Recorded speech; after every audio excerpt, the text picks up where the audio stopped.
ঘূর্ণিঝড় রিমালের প্রভাবে সোমবার ২৭ মে সকাল থেকে টানা বৃষ্টিপাতে ঢাকার বিভিন্ন স্থানে জলাবদ্ধতার সৃষ্টি হয়েছে।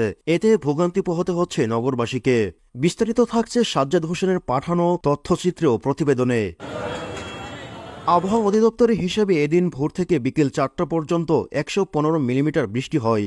দুপুর থেকেই রাজধানীর বিভিন্ন এলাকার জলাবদ্ধতার খবর পাওয়া যায়। বৃষ্টিতে দক্ষিণ সিটি কর্পোরেশনের বংশাল সিদ্দিক বাজার এবং এর আশপাশের এলাকায় জলাবদ্ধতার সৃষ্টি হয়। এতে জনসাধারণের চলাচল বিঘ্নিত হচ্ছে।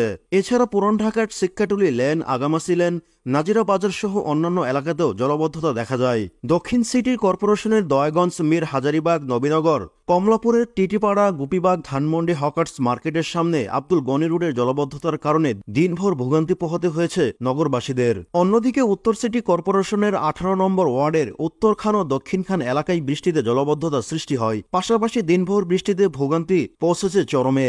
এছাড়া উত্তর সিটির আওতাধীন মিরপুরে, কালশী সহ বিভিন্ন এলাকায় জলাবদ্ধতার সৃষ্টি হয়। দুই সিটি কর্পোরেশন বলছে বৃষ্টিজনিত জলাবদ্ধতা নিরসনে কাজ করছে তারা। এদিকে পৃথক বিবৃতিতে সংস্থা দুটি জানিয়েছেন ভোগান্তি নিরসনে মাঠে নেমেছে কুইকস রেসপন্স টিম। কল দিলে জলাবদ্ধতা নিরসনে ছুটে যাচ্ছে এসব টিম। সেই সঙ্গে দুই সিটিতে চালু হয়েছে হটলাইন সেবা।